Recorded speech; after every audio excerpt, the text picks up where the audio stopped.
Hi fam, ಎಲ್ರಿಗೂ ಮೈ G K Kannada YouTube ಚಾನಲ್ಗೆ ಸ್ವಾಗತ. ಇವತ್ತಿನ ವಿಡಿಯೋದಲ್ಲಿ ಹೊಸ ತಾಯಂದಿರು ಬ್ರೆಸ್ಟ್ನ ಆರೈಕೆ ಯಾವ ರೀತಿ ಮಾಡಬೇಕನ್ನೋದನ್ನು ತಿಳಿಸ್ಕೊಡ್ತೀನಿ. ಬ್ರೆಸ್ಟ್ನ ಆರೈಕೆವಂತೂ ತುಂಬ ಮುಖ್ಯವಾದಂಥ ಹಂತವಾಗಿರುತ್ತೆ. ಯಾಕಂತಂದರೆ ಮಗು ಹೆಲ್ತ್ ಜೊತೆ ತಾಯಿ ತನ್ನ ಹೆಲ್ತನ್ನ ಕಾಪಾಡ್ಕೊಳ್ಳೋದು ತುಂಬ ಮುಖ್ಯ. ಎಷ್ಟೋ ಜನಕ್ಕೆ ಹಾಲು ಕುಡಿಸುವಾಗ ತುಂಬ ನೋವಾಗುತ್ತೆ, ಮತ್ತು ಕೆಲವೊಬ್ಬರಿಗೆ ಗಂಟಾಗಿಬಿಡುತ್ತೆ. ಅದೆಲ್ಲ ಏನಕ್ಕಾಗುತ್ತೆ, ಅದನ್ನು ಯಾವ ರೀತಿ ಕ್ಯೂರ್ ಮಾಡ್ಕೋಬೋದು ಅನ್ನೋದನ್ನು ಇವತ್ತಿನ ವಿಡಿಯೋದಲ್ಲಿ ನಾನು ನಿಮಗೆ ತಿಳಿಸ್ಕೊಡ್ತೀನಿ.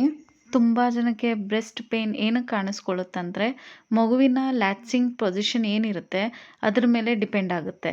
ಮಗು ಸರಿಯಾಗಿ ಲ್ಯಾಚ್ ಮಾಡಲಿಲ್ಲ ಅಂದರೆ ನಿಮಗೆ ಬ್ರೆಸ್ಟ್ ಪೇಯ್ನ್ ಬರೋದು ಸಾಮಾನ್ಯ. ಅದನ್ನು ನೀವು ಗಮನದಲ್ಲಿ ಇಟ್ಕೋಬೇಕಾಗುತ್ತೆ. ಇನ್ನೊಂದು ಯಾಕಂತಂದರೆ ಗಂಟಾದಾಗ ಏನಾಗುತ್ತೆ, ಯಾಕೆ ಗಂಟಾಗುತ್ತೆ ಅಂತಂದರೆ ಫಸ್ಟ್ ರೀಸನ್ನು, ಏನು ನೀವು ಮಗುವಿಗೆ ಫೀಡಿಂಗ್ ಮಾಡ್ತೀರಿ ಆಮೇಲೆ ಏನು ಉಳಿದಿರುತ್ತೆ ಮಿಲ್ಕ್ ಅದನ್ನು ನೀವು ಡಿಸ್ಪೋಸ್ ಮಾಡಬೇಕಾಗತ್ತೆ.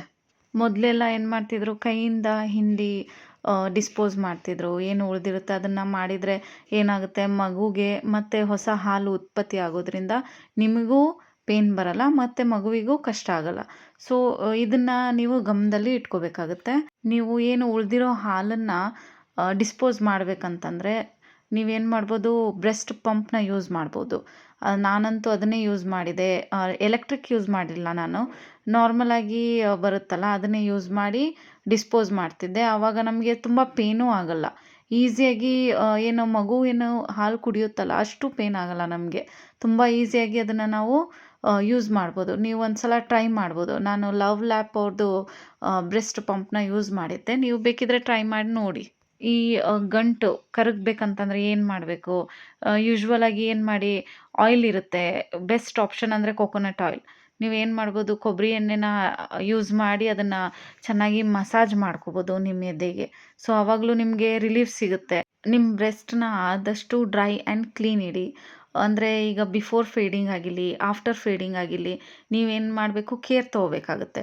ಲೈಕ್ ಪ್ಯಾಡ್ ಡ್ರೈ ಮಾಡ್ಬೋದು ನೀವು. ಅಂದರೆ ಒಂದು ಬಟ್ಟೆ ತೊಗೊಂಡು, ಒದ್ದೆ ಬಟ್ಟೆ ತೊಗೊಂಡು ಚೆನ್ನಾಗಿ ಆ ಏರಿಯಾನ ಕ್ಲೀನ್ ಮಾಡ್ಕೋಬೋದು. ಎಷ್ಟೋ ಜನ ಏನು ಅಂದ್ಕೊಳ್ತಾರೆ, ಇದಕ್ಕೆ ಏನಾದರೂ ಪರ್ಟಿಕ್ಯುಲರ್ ಕ್ರೀಮ್ ಇರುತ್ತಾ ಅದನ್ನು ಯೂಸ್ ಮಾಡಿ ನಾವು ಬ್ರೆಸ್ಟ್ ಕ್ಲೀನಿಂಗ್ ಆಗಿರಲಿ ಇಲ್ಲ ಗಂಟನ್ನ ಕರಗಿಸೋದಾಗಿರಲಿ ಮಾಡ್ಬೋದಾ ಅಂತ. ಬಟ್ ನೀವು ಫಸ್ಟಿಂದನೇ ಕೇರ್ ತೊಗೊಂಡ್ರೆ ನಿಮಗೆ ಯಾವುದೇ ರೀತಿ ಪ್ರಾಬ್ಲಮ್ಸ್ನ ಫೇಸ್ ಮಾಡೋವಂಥ ಸಿಚುವೇಶನ್ ಬರೋದೇ ಇಲ್ಲ. ನನಗೂ ಇದ್ರ ಬಗ್ಗೆ ನಾಲೆಜ್ ಇದ್ದಿಲ್ಲ.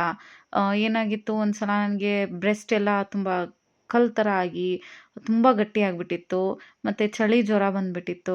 ಸೊ ಆವಾಗ ನಮ್ಮ ಮನೆಯಲ್ಲಿ ಏನು ಹಿರಿಯರಿದ್ರು ಅವರೆಲ್ಲ ಹೆಲ್ಪ್ ಮಾಡಿದರು. ನಮ್ಮ ಅತ್ತೆಯವರೆಲ್ಲ ಏನೇನು ಮಾಡಬೇಕು ಅಂತ ಔಷಧಿ ಗೊತ್ತಿರುತ್ತೆ, ನಾಟಿ ಔಷಧಿ, ಅದನ್ನು ಹೇಳಿದರು. ಹಾಗೆ ಡಾಕ್ಟ್ರ್ ಅಡ್ವೈಸು ತೊಗೊಂಡೆ. ಸೊ ಅದೆಲ್ಲ ಮಾಡಿದ್ರಿಂದ ನನಗೇನಾಯಿತು, ಯಾವ ರೀತಿ ಕ್ಯೂರ್ ಮಾಡ್ಕೋಬೇಕು ಅನ್ನೋದನ್ನು ಗೊತ್ತಾಯಿತು. ಸೊ ನೀವು ಇದನ್ನೇ ಫಾಲೋ ಮಾಡಿ. ಏನು ನಾನು ಹೇಳಿದ್ದೇನಲ್ಲ ಅದೇ ಸ್ಟೆಪ್ನ ನಾನು ಯೂಸ್ ಮಾಡಿ ಕಂಟ್ರೋಲ್ ಮಾಡ್ಕೊಂಡಿದ್ದು.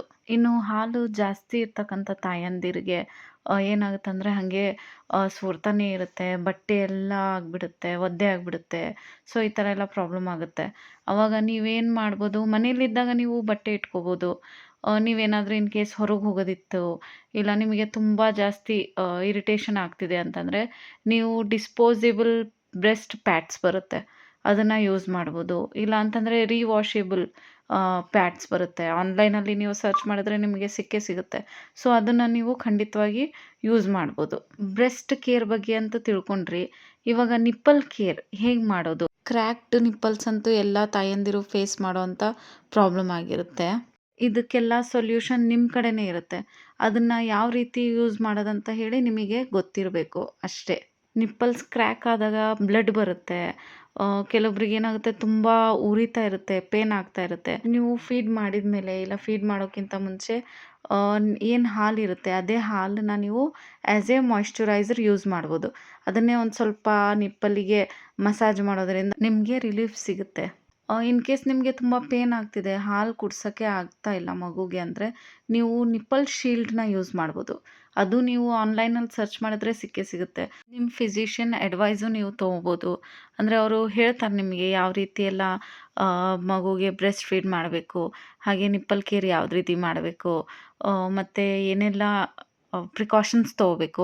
ಬರ್ತಾ ಇದ್ರ ಬಗ್ಗೆ ಎಲ್ಲ ನಿಮಗೆ ಗೊತ್ತಾಗುತ್ತೆ. ಬಟ್ ಸ್ಟಾರ್ಟಿಂಗ್ ಇರೋದ್ರಿಂದ ಸ್ವಲ್ಪ ಭಯ ಆಗುತ್ತೆ, ಕನ್ಫ್ಯೂಷನ್ಸ್ ಆಗುತ್ತೆ. ಸೊ ಇದಕ್ಕೆಲ್ಲ ಏನು ಭಯ ಪಟ್ಕೋಬೇಡಿ, ಆರಾಮಾಗಿರಿ. ನೀವೆಷ್ಟು ಪೇಷನ್ಸಿಂದ ಇರ್ತೀರಿ ಅಷ್ಟು ನಿಮಗೆ ಒಳ್ಳೆಯದು. ಸೊ ಎಲ್ಲದಕ್ಕಿಂತ ಇಂಪಾರ್ಟೆಂಟ್, ನೀವು ಏನೇ ಡಿಸಿಷನ್ ತೊಗೊಳಕ್ಕಿಂತ ಮುಂಚೆ ನಿಮ್ಮ ಡಾಕ್ಟರ್ ಅಡ್ವೈಸ್ ತೊಗೊಳ್ಳೋದು ತುಂಬ ಮುಖ್ಯವಾಗಿರುತ್ತೆ.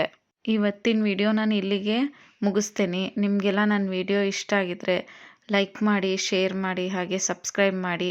ಎಲ್ಲರಿಗೂ ಒಳ್ಳೆಯದಾಗಲಿ. Thank you.